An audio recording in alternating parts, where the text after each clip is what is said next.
Olá, pessoal.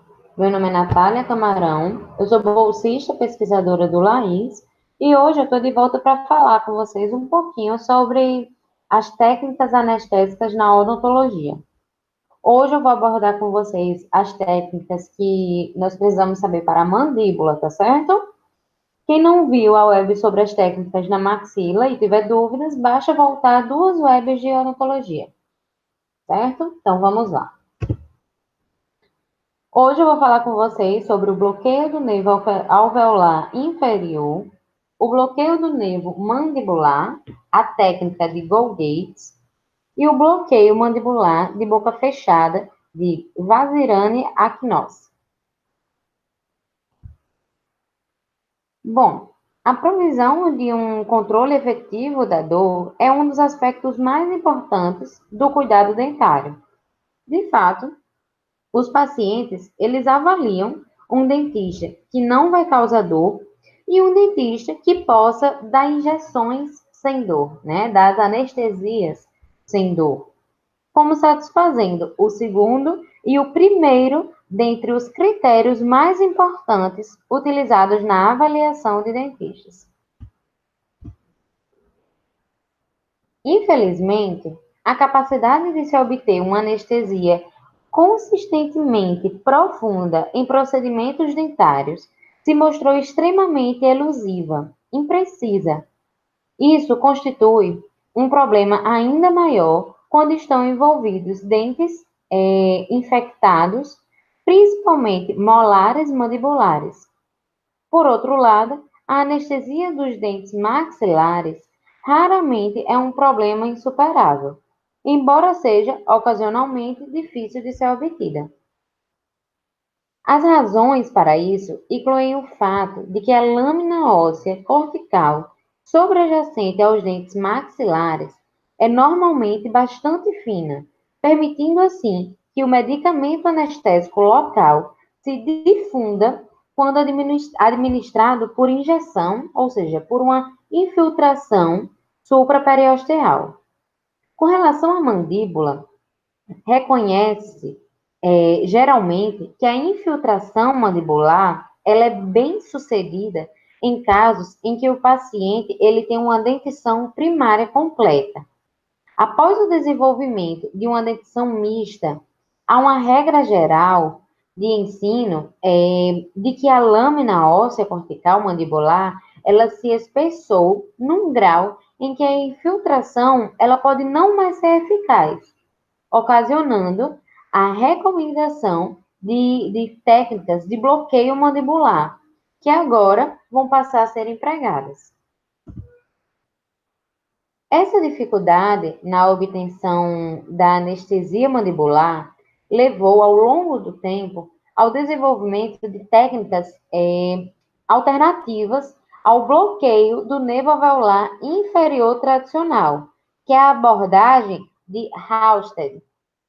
Essas técnicas, elas incluíram o bloqueio do nervo mandibular de Gold-Gates, o bloqueio do nervo mandibular com a boca fechada, de Aknos-Vazirani, a injeção do ligamento periodontal, ou intraligamentar, né?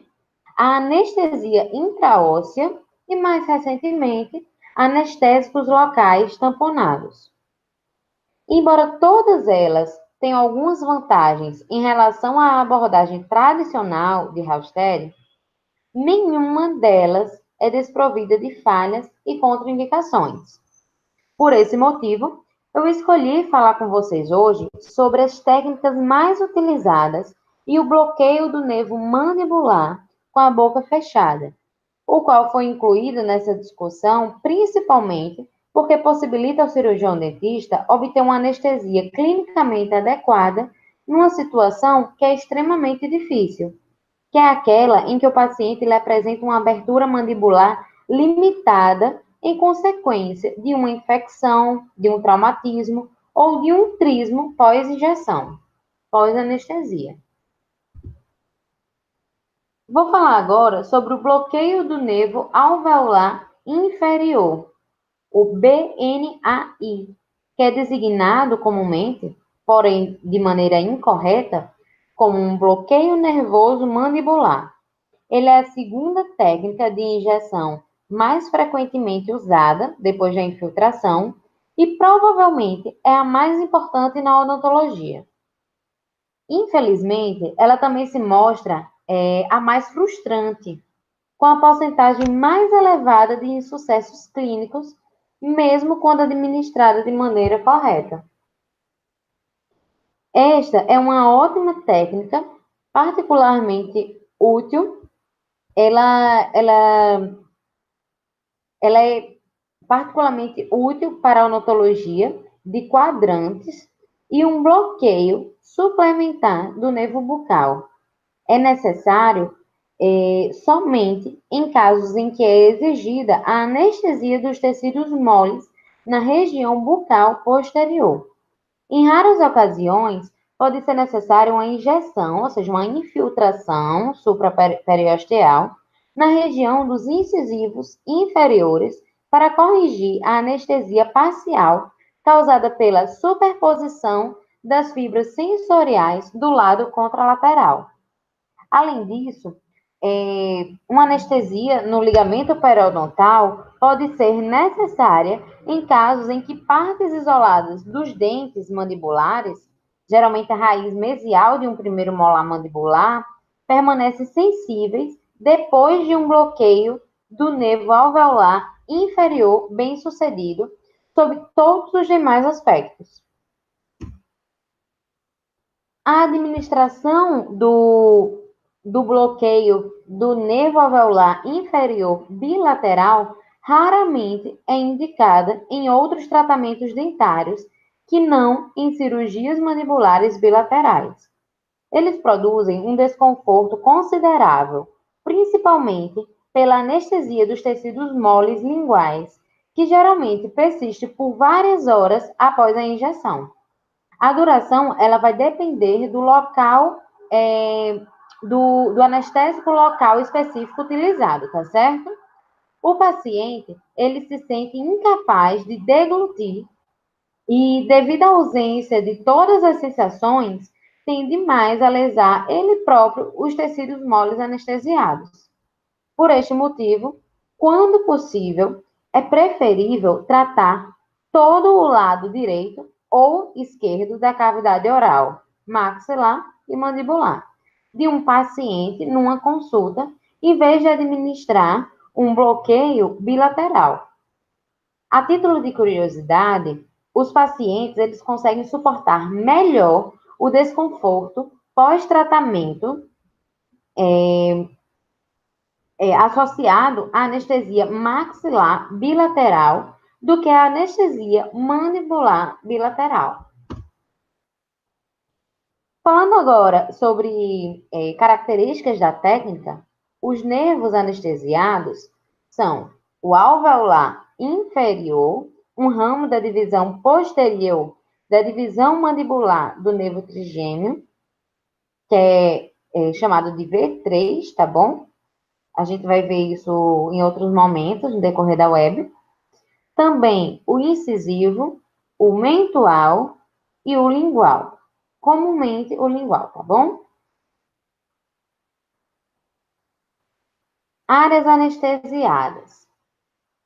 Dentes mandibulares até a linha média, corpo da mandíbula, a parte inferior do ramo da mandíbula, o muco periósteo bucal, a membrana mucosa anteriormente ao forame mentual, 2/3 anteriores da língua e assoalho da cavidade oral, e o periósteo e tecidos moles linguais.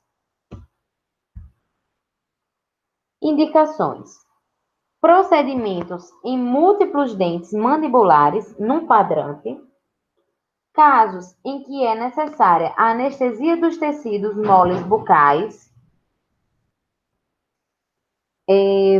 casos em que é necessária a anestesia dos tecidos moles linguais. Contraindicações: infecção ou inflamação aguda na área da injeção, que é algo raro, certo? Pacientes que tenham maior probabilidade de morder o lábio ou a língua. Também é uma contraindicação. Como, por exemplo, uma criança muito pequena, ou até mesmo um adulto ou criança que seja portador de uma deficiência física ou mental.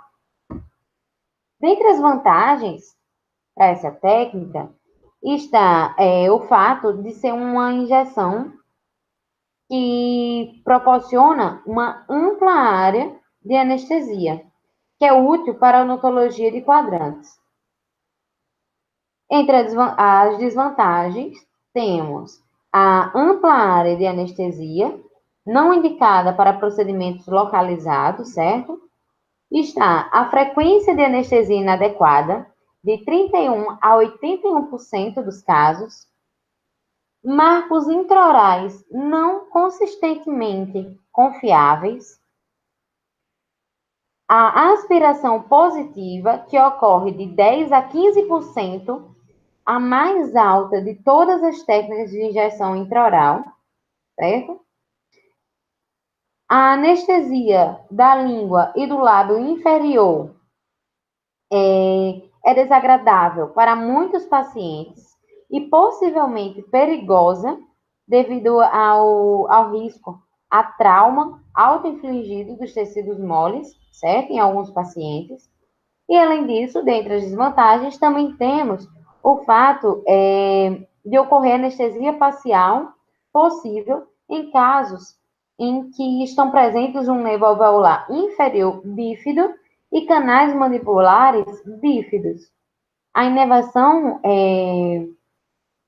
cruzada na região antero-inferior ocorre, dando essa anestesia facial. Com relação à técnica, uma agulha dentária longa é recomendada em pacientes adultos e dá preferência a uma agulha longa de calibre 25. Quanto à área de inserção, é a membrana mucosa do lado medial, ou seja, o lado lingual do ramo da mandíbula, na interseção de duas linhas, sendo uma horizontal, representando a altura de inserção da agulha, e a outra vertical, representando o plano anteroposterior de injeção. A área-alvo é o nervo alveolar inferior, ao descer em direção ao forame mandibular, porém, antes de ele entrar no forame, certo? E dentre os marcos, temos a incisura coronoide, com cavidade maior da borda anterior do ramo da mandíbula, que está indicada pelo número 3 nessa imagem de cima. A ráfide pterygomandibular, que seria a parte vertical, indicada nessa imagem de baixo. E o plano oclusal dos dentes mandibulares posteriores. Com relação à orientação do bisel da agulha, ela tem uma importância menor do que em outros bloqueios nervosos, porque a agulha ela se aproxima do nervo alveolar inferior aproximadamente em ângulo reto.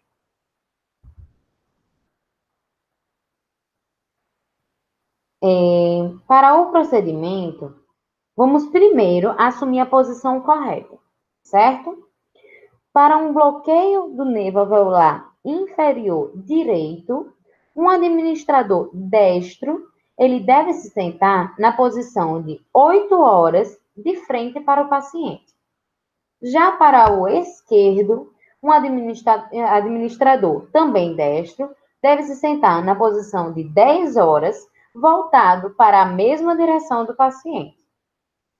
Feito isso, vamos posicionar o paciente em decúbito dorsal, que é a posição recomendada, certo? Ou em semidecúbito, caso seja necessário. A boca, ela deve estar bem aberta para possibilitar maior visibilidade e acesso ao local de injeção. Depois disso, vamos localizar o ponto de penetração da agulha. 3 parâmetros devem ser considerados durante a administração do bloqueio do nervo alveolar inferior. Primeiro, a altura da injeção. Depois, a colocação anteroposterior da agulha, que ajuda a localizar um ponto preciso para a entrada da agulha, e o terceiro ponto, né, que é a profundidade da penetração, que determina a localização do nervo alveolar inferior. Altura da injeção. Colocar o dedo indicador ou polegar de sua mão esquerda na incisura coronoide. Uma linha imaginária se estende posteriormente da ponta do dedo na incisura coronoide até a parte mais profunda da ráfide pitérigo-mandibular, no ponto em que esta se volta verticalmente para cima em direção à maxila, determinando a altura da injeção. Essa linha imaginária deve ser paralela ao plano oclusal dos dentes molares mandibulares. Em muitos pacientes, ela está de 6 a 10 milímetros acima do plano oclusal. O dedo na incisura coronoide é usado para puxar lateralmente os tecidos, distendendo-os sobre o local de injeção e esticando-os, possibilitando que a inserção da agulha seja menos traumática e também proporcionando uma melhor visibilidade. O ponto de inserção da agulha se situa a 3/4 da distância anteroposterior da incisura coronoide, de volta até a parte mais profunda da ráfide pitérigo-mandibular. A linha, ela deve se iniciar no ponto médio da incisura e terminar na parte mais profunda, ou seja, na parte mais posterior da ráfide pitérigo-mandibular, no ponto em que ela se curva verticalmente para cima em direção ao palato. A borda posterior do ramo da mandíbula pode ser aproximada intraoralmente, usando-se a ráfide pitérigo-mandibular no ponto em que ela se curva verticalmente para cima em direção à maxila.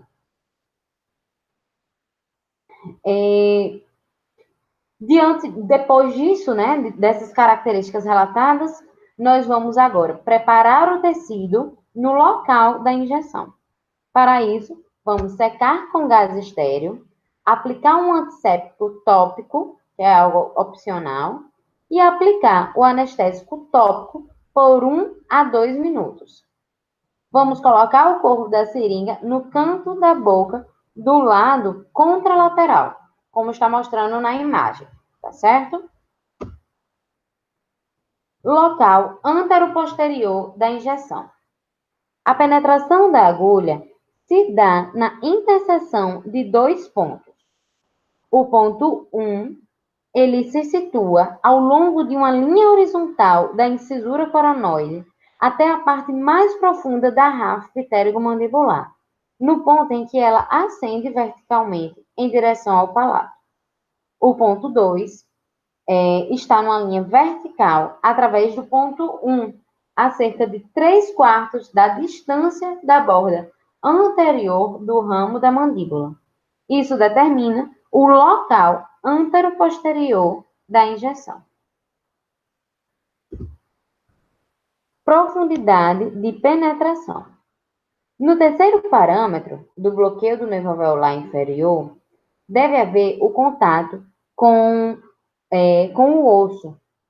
Avançar a agulha devagar até poder sentir que ela encontra uma resistência óssea deve ser um procedimento comum, tá certo? Em muitos pacientes, não é necessário injetar nada da solução anestésica local ao se penetrar o tecido mole. Em pacientes ansiosos ou sensíveis, por outro lado, pode ser aconselhável depositar pequenos volumes enquanto se avança a agulha. Soluções anestésicas locais, tamponadas, diminuem a sensibilidade do paciente durante o avanço da agulha. A profundidade média de penetração até o contato com o osso vai ser de 20 a 25 milímetros, aproximadamente de 2 terços a 3/4 do comprimento de uma agulha dentária longa. A ponta da agulha, ela deve estar localizada agora num ponto ligeiramente superior ao forame mandibular, em que o nervo alveolar inferior penetra, ou seja, ele vai acabar desaparecendo, certo? No osso. O forame, ele não pode ser visto nem palpado clinicamente.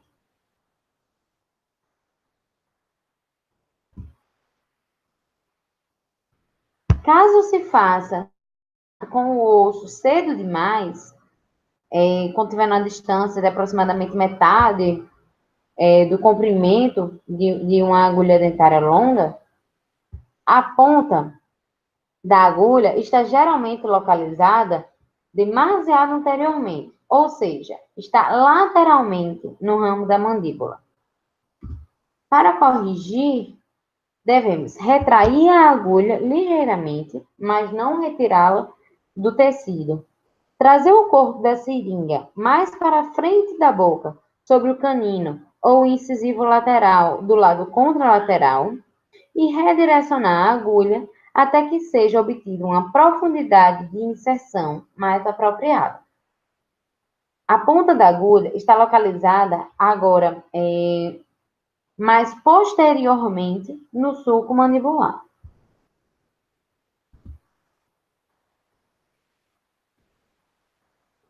Se não houver o contato com o osso, a ponta da agulha está localizada demasiado posteriormente.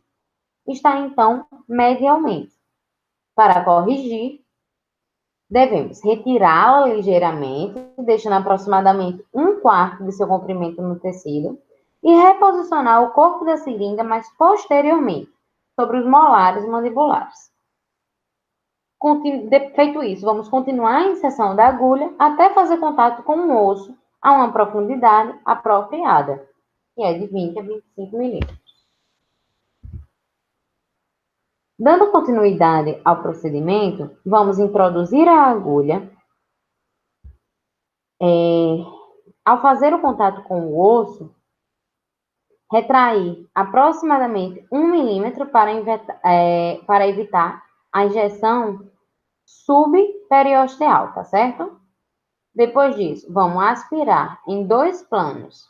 Caso a aspiração seja negativa, vamos depositar lentamente 1,5 ml de anestésico num período mínimo de 60 segundos. Devido à elevada incidência de aspiração positiva e à tendência natural ao se depositar a solução rapidamente, a sequência de injeção lenta, nova aspiração, injeção lenta e nova aspiração, ela é fortemente recomendada, tá certo?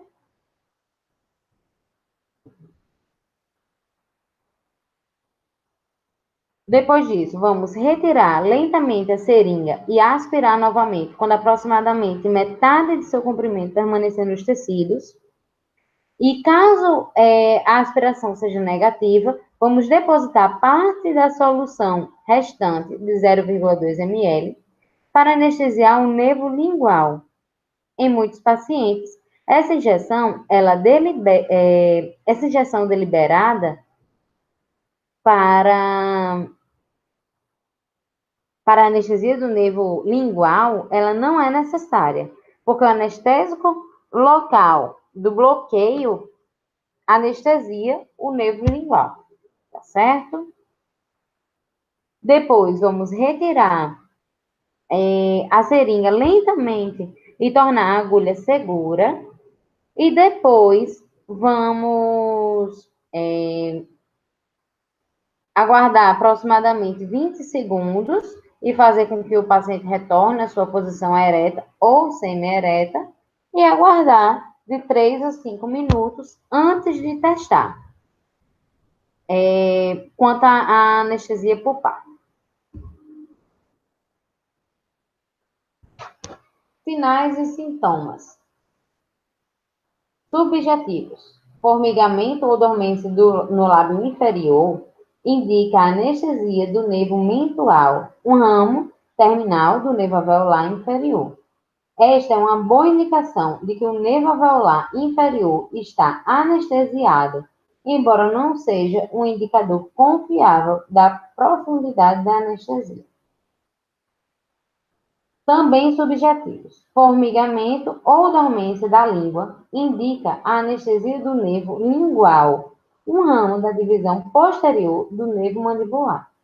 Ela acompanha habitualmente o bloqueio do nervo alveolar inferior, mas pode estar presente sem a anestesia do nervo alveolar inferior. Os objetivos, dentre eles, está a ausência de dor durante a terapia dentária. Precauções. Não depositar o anestésico local se não houver o contato com o osso. A ponta da agulha, ela pode estar situada no interior da glândula parótida, próximo ao nervo facial.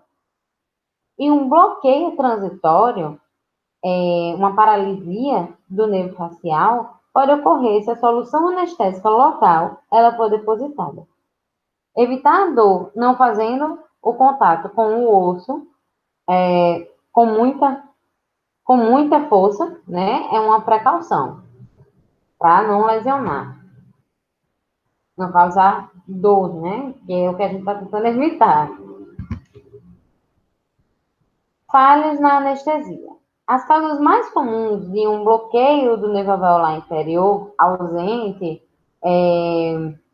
ou incompleto vem a seguir, certo?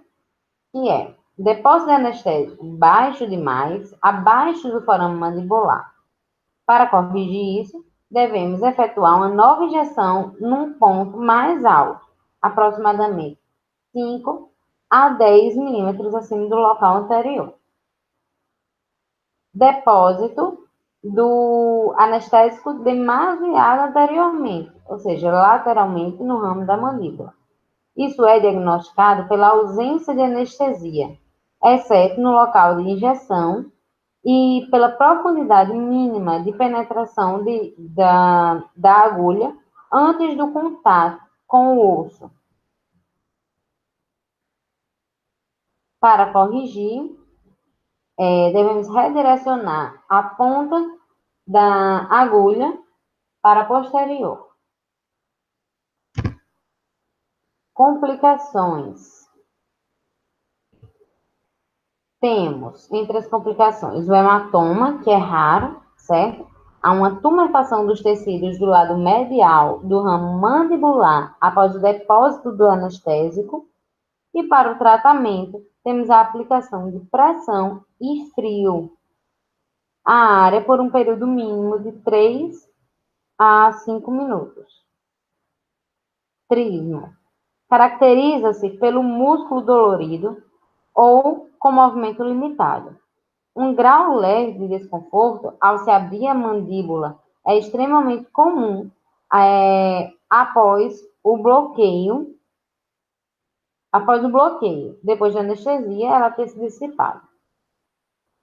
Porém, um desconforto mais intenso associado a uma abertura limitada da mandíbula, ele é raro. Paralisia facial transitória. É a anestesia do nervo facial, produzida pelo depósito do anestésico local no corpo da glândula parótida, bloqueando o sétimo nervo craniano, um nervo motor aos músculos da expressão, que é um nervo, né, motor aos músculos da expressão facial. Os sinais e sintomas incluem a incapacidade de fechar a pálpebra inferior e a queda do lábio superior do lado afetado.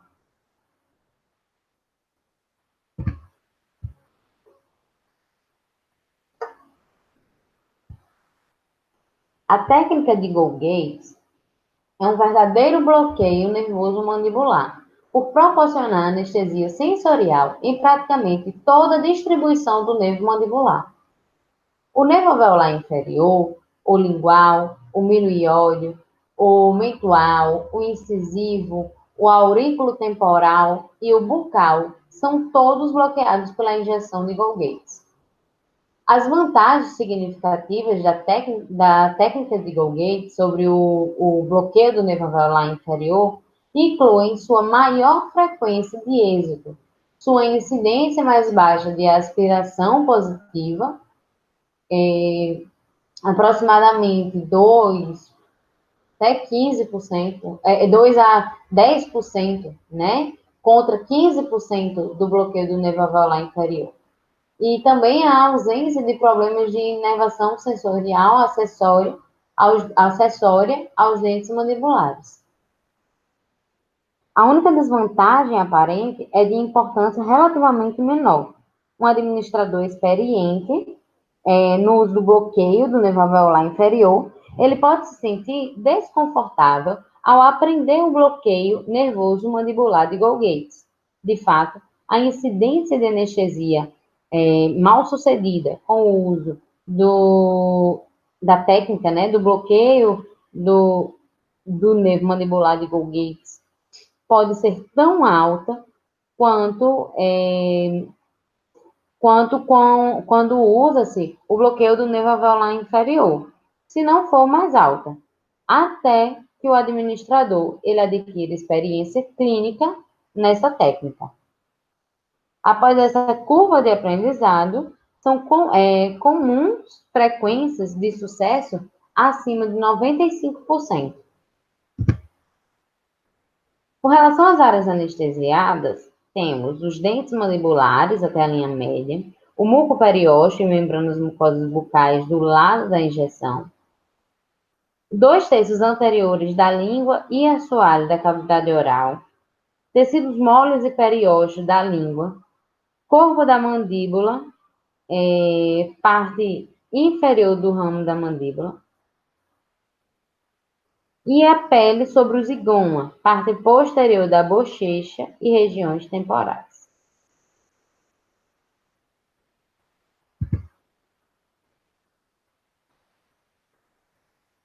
Indicações: múltiplos procedimentos nos dentes mandibulares, casos em que é necessária anestesia dos tecidos moles bucais do terceiro molar até a linha média, casos em que é necessária anestesia dos tecidos moles linguais e casos em que um bloqueio do nervo alveolar inferior convencional não é bem sucedido.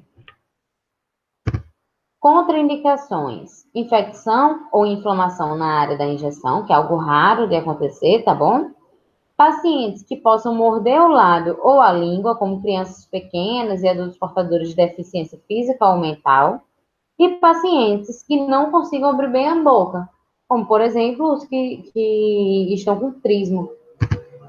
Vantagens: requer apenas uma injeção. Um bloqueio nervoso bucal é geralmente desnecessário e a inervação acessória ela é bloqueada. Elevada frequência de êxito, mais que 95%, quando tem experiência. Tem mínima frequência de aspiração, poucas complicações pós-injeção. Proporciona, e além disso, né, proporciona uma anestesia bem-sucedida na presença de um nervo alveolar inferior bífido e de canais mandibulares bífidos também. Desvantagens: a anestesia da língua e do lábio inferior é desconfortável para muitos pacientes e pode ser perigosa para alguns indivíduos. O tempo até o início da anestesia é um pouco mais longo, 5 minutos, certo? Do que o de um bloqueio do nervo alveolar inferior, que é de 3 a 5 minutos. Principalmente devido ao tamanho do tronco nervoso sendo anestesiado e a distância do tronco nervoso ao local de depósito, aproximadamente 5 a 10 milímetros. Desculpa. Há uma curva, de aprendizado no uso da técnica de Go-Gates, né?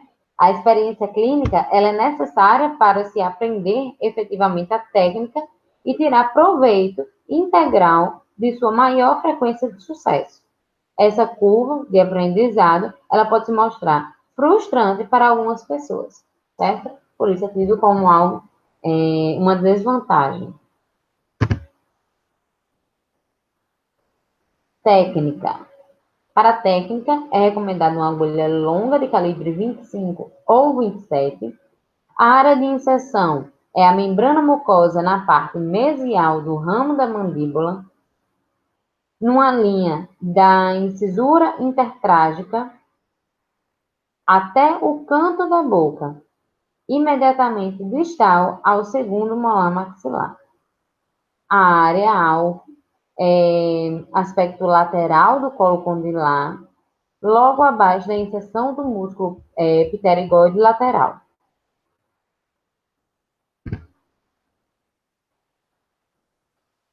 Os marcos, né? Os marcos extraorais. Borda inferior do trago, a incisura intertrágica. O marco correto é o centro do meato auditivo externo, que está oculto pelo trago. Por esta razão, sua borda inferior é adotada como auxílio visual. E outro marco extraoral, né, é, é o canto da boca. Com relação aos intraorais, a altura da injeção é estabelecida pela colocação da ponta da agulha logo abaixo da cúspide mesolingual, ou a mesopalatina, né, do segundo molar maxilar, certo? Como podemos ver nessa imagem de baixo. Além disso, tem a questão da penetração dos tecidos moles no ponto imediatamente distal ao segundo molar maxilar, como a altura estabelecida na etapa precedente, como mostra nessa outra imagem. Com relação à orientação do bisel, ela não tem uma importância crítica.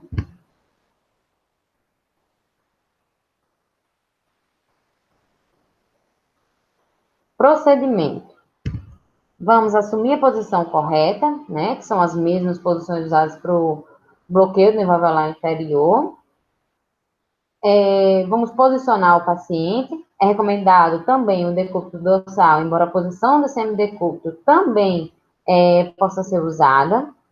E vamos pedir ao paciente para estender o pescoço e abrir bem a boca para durante toda a duração da técnica. O côndilo, ele assume, nessa posição, ele assume uma posição mais frontal e fica mais próximo do tronco nervoso mandibular.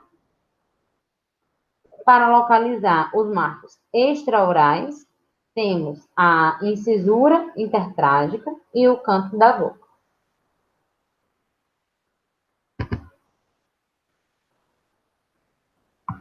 Colocar seu dedo indicador ou seu polegar na incisura coronoide, na cintura coronoide. A determinação dessa incisura, ela não é essencial para o sucesso do bloqueio de Go-Gates, tá bom? Mas a palpação desse marco intraoral familiar vai proporcionar uma sensação de segurança. Possibilita, além disso, a retração dos tecidos moles e auxilia na determinação do local de penetração da agulha. Vamos visualizar os marcos intraorais, né? A cúspide mesolingual, na mesopalatina do segundo molar maxilar.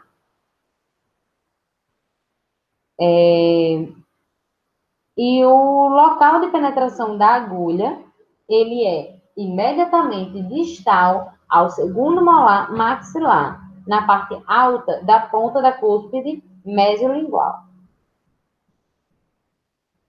Vamos, então, preparar os tecidos no local para a penetração. Para isso, vamos secar o tecido com gás estéril. Vamos aplicar um antisséptico tópico opcional. E vamos aplicar um anestésico tópico por um período mínimo de 1 minuto. Vamos, então, dirigir a seringa, segure sua mão direita, para o local de injeção, a partir do canto da boca do lado oposto, como o bloqueio, tá bom? Vamos introduzir a agulha delicadamente nos tecidos, no local de injeção, imediatamente distal ao segundo molar maxilar.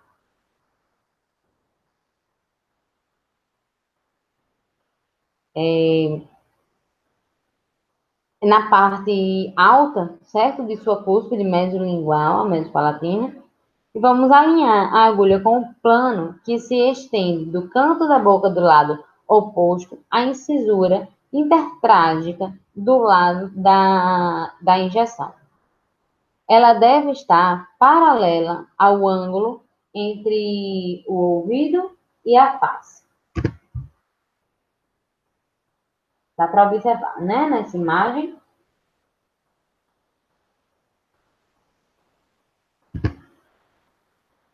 Vamos, então, dirigir a seringa à área alvo do trago.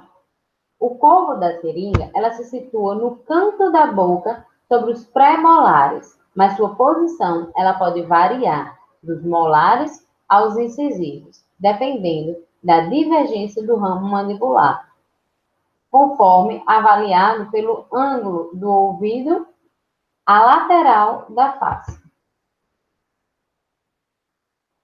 Quanto à altura de inserção, deve ser acima do plano oclusal mandibular,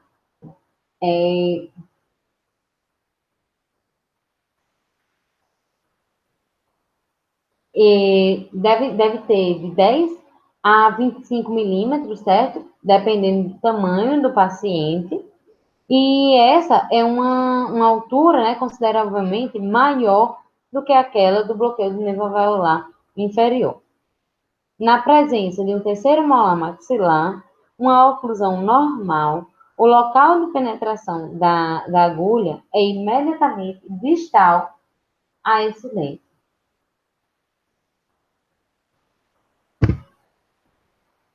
Vamos, então, avançar a agulha devagar até fazer contato com o osso, certo?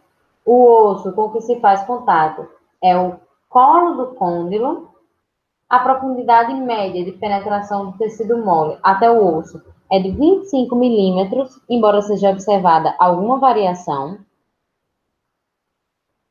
E caso não haja contato com o osso, devemos retirar um pouco a agulha e redirecioná-la. Mover o corpo da seringa um pouco mais distalmente, angulando assim anteriormente a ponta da agulha. E fazer a agulha avançar novamente até fazer um contato com o osso. Uma segunda causa de não contato com o osso é o fechamento parcial da boca do paciente. Depois que o paciente fecha a boca, ainda que ligeiramente, ocorrem duas situações negativas. A espessura do tecido mole, que vai aumentar, e o côndilo, que vai se mover numa direção distal. Ambas vão dificultar a localização do colo condilar com a agulha. Se não houver o contato com o osso,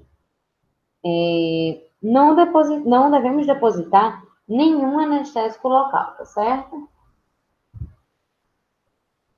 Depois disso, vamos retirar a agulha a 1 milímetro, aspirar em 2 planos e, caso a aspiração seja positiva, retrair ligeiramente a agulha, angulá-la superiormente, reintroduzi-la, aspirar novamente e, se ela for agora negativa, depositar a solução. A aspiração positiva, que está localizada inferiormente à área A aspiração positiva, ela ocorre habitualmente na artéria maxilar interna, que está localizada inferiormente à área-alvo. Se a aspiração for negativa, devemos depositar 1,8 ml da solução em 60 a 90 segundos. Depois, vamos retirar a seringa e tornar a agulha segura.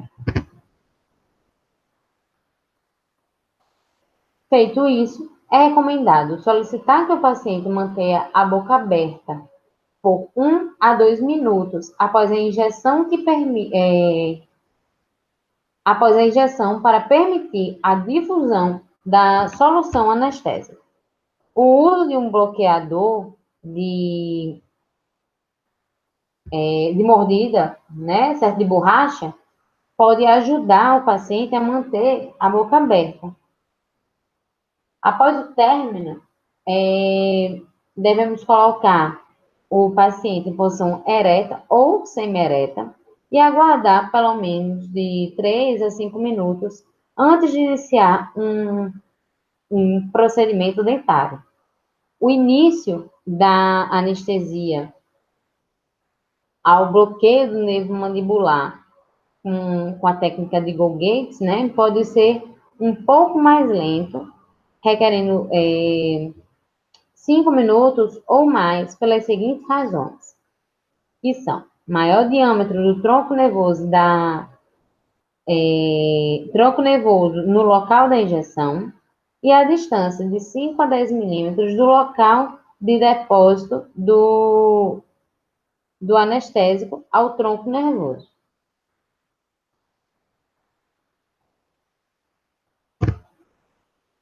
Sinais e sintomas. Subjetivos. Formigamento ou dormência do lábio inferior indica anestesia do nervo mentual, um ramo terminal do nervo alveolar inferior. Esta é também uma boa indicação de que o nervo alveolar inferior pode estar anestesiado. Segundo ponto, também subjetivo. Formigamento ou dormência na língua indica a anestesia do nervo lingual, um ramo da divisão posterior do nervo mandibular. Isso está sempre presente num bloqueio mandibular de Colgate bem-sucedido. O quarto ponto, né, que é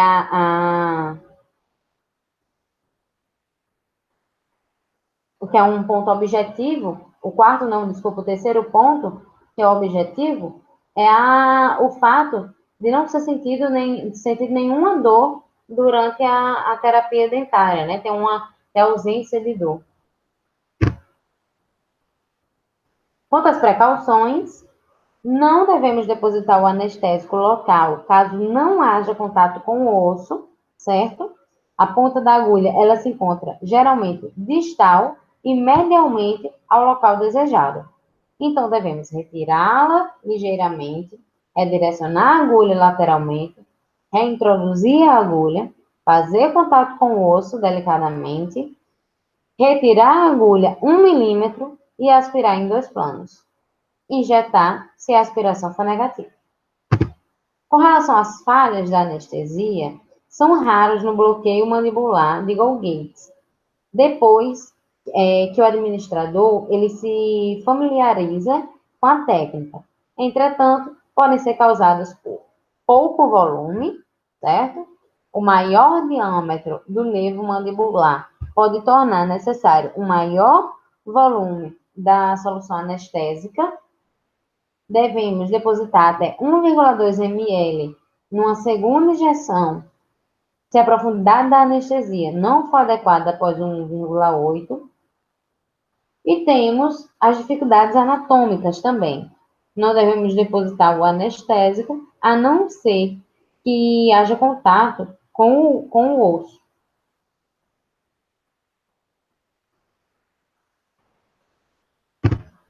Complicações. Hematoma, em menos de 2% dos casos, né? Trisma, que é extremamente raro. E a paralisia temporária do terceiro, do quarto e do sexto nervo craniano. Bloqueio mandibular de boca fechada de Vazirane acnosa.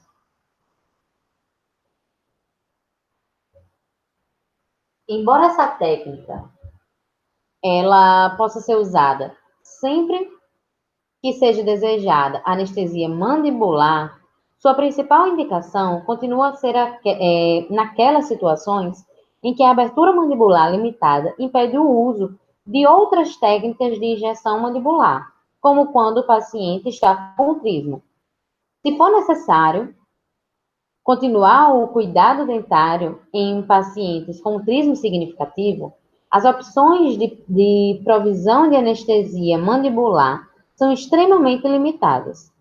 Como a divisão mandibular do nervo trigêmeo fornece inervação motora aos músculos da mastigação, um bloqueio da terceira divisão, certo? O V3, vai aliviar o trismo, que é produzido secundariamente a um espasmo muscular. Além disso, o trismo ele também pode ocorrer por outras causas, tá certo? Nervos anestesiados: alveolar inferior, incisivo, mentual, lingual e milioide.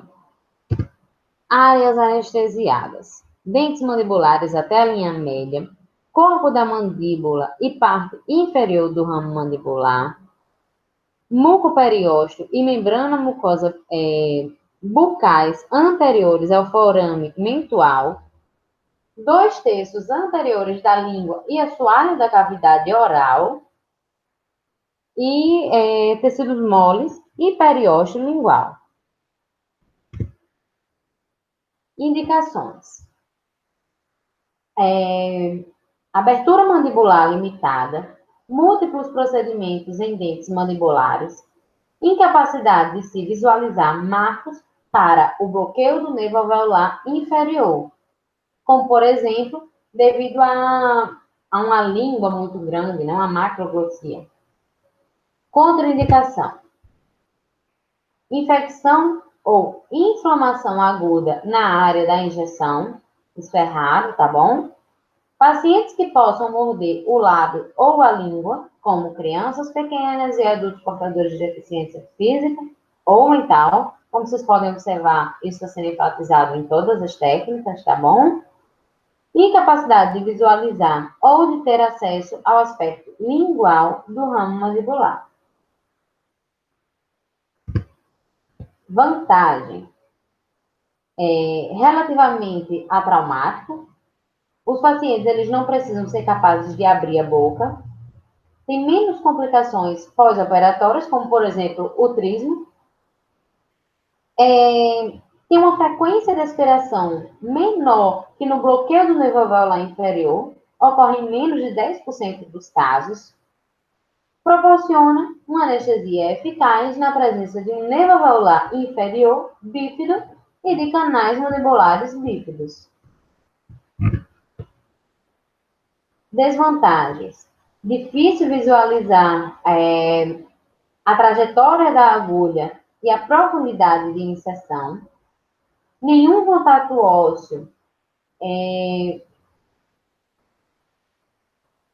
a profundidade, nesse caso, já que não há um contato ósseo, a profundidade de penetração é até certo ponto arbitrário, tá certo? Não tem algo que você vai sentir ao penetrar com a agulha.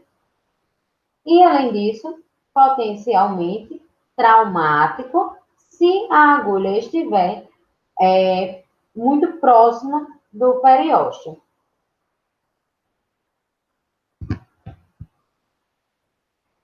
Quanto à técnica, é recomendada uma agulha longa de calibre 25, embora uma agulha longa de calibre 27, ela também possa ser preferida em pacientes cujo ramo mandibular se afunile lateralmente mais do que o habitual. Além disso, com relação à área de inserção, corresponde aos tecidos moles sobrejacentes à borda medial, né, lingual, do ramo mandibular, diretamente adjacente à tuberosidade maxilar, na parte alta de junção mucogengival, circunvizinha ao terceiro molar maxilar.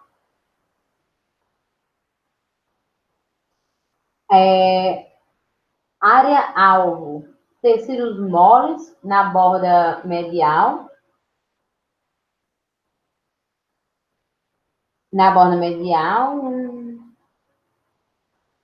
do ramo mandibular, né, na região do nervo alveolar inferior, do nervo lingual e do nervo miloiódeo, em seu trajeto inferior do forame oval ao forame mandibular.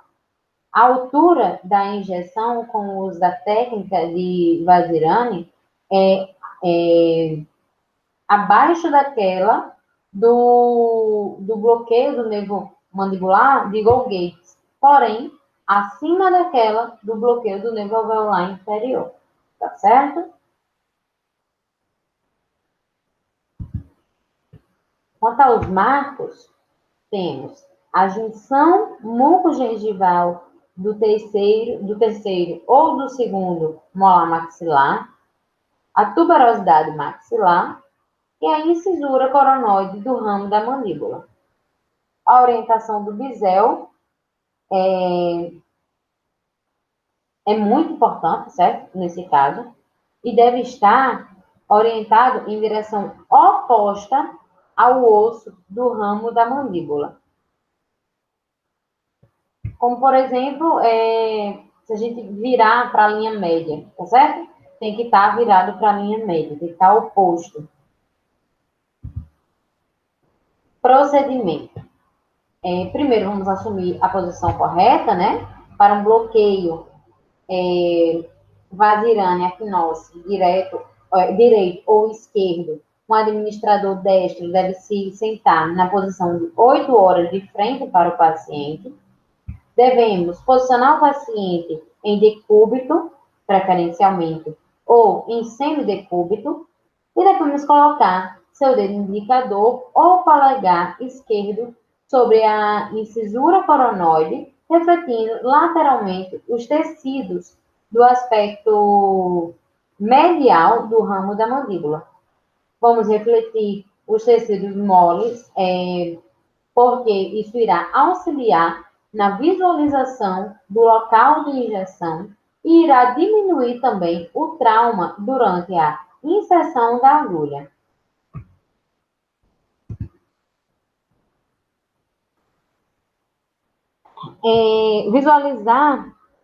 Visualização dos marcos, né? É a junção mucogengival do terceiro ou do segundo molar maxilar, a tuberosidade maxilar, certo? Também. Depois disso, vamos preparar os tecidos no local da penetração, vamos secar com gás estéreo, vamos aplicar um antisséptico tópico, certo? Que é opcional, e vamos aplicar um anestésico tópico por um período mínimo de 1 minuto. Vamos pedir ao paciente para efetuar a oclusão suavemente com as bochechas e os músculos da mastigação relaxados. Vamos refletir lateralmente os tecidos moles sobre a borda medial do ramo da mandíbula e o corpo da seringa será mantido paralelo ao plano oclusal maxilar, com a agulha ao nível da junção mucogengival do terceiro ou do segundo molar maxilar. Vamos dirigir a agulha posteriormente e um pouco lateralmente, de modo que ela avance numa tangente ao processo alveolar maxilar posterior e paralela ao plano oclusal maxilar. Vamos orientar o bisel em direção oposta ao ramo mandibular. Assim, à medida que a agulha ela irá avançar pelos tecidos, sua deflexão se dá em direção ao ramo da mandíbula e ela permanece bem próxima ao nervo alveolar inferior, como podemos ver nessa imagem, tá certo? Depois vamos avançar a agulha 25 milímetros para dentro do tecido, para um adulto de tamanho médio, certo? Essa distância. E Essa distância, ela é medida a partir da tuberosidade maxilar. A ponta da agulha, ela deve se situar na parte média do espaço pteromandibular, próximo aos ramos do, do terceiro nervo, certo? Do terceiro ramo do trigêmeo, no caso, o nervo mandibular.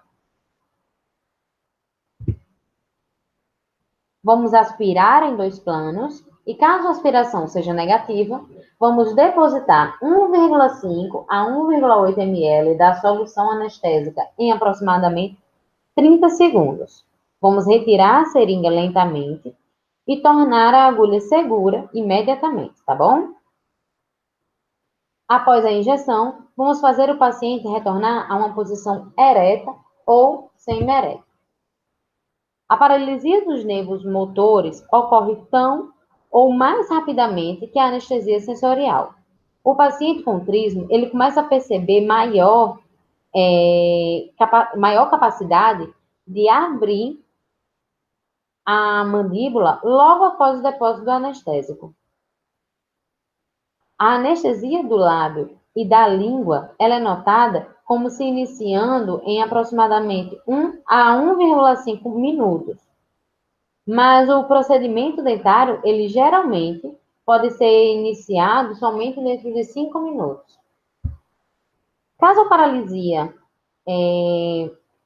nervosa motora esteja presente, mas a anestesia sensorial ela não seja adequada para permitir o início do procedimento dentário, administrar um novo bloqueio de Vazirânia equinosa, ou, como o paciente agora ele consegue abrir a boca, efetuar um bloqueio nervoso alveolar inferior, de Golgate, ou incisivo padrão, ou uma injeção do ligamento periodontal ou intraóssea, também é possível, tá certo?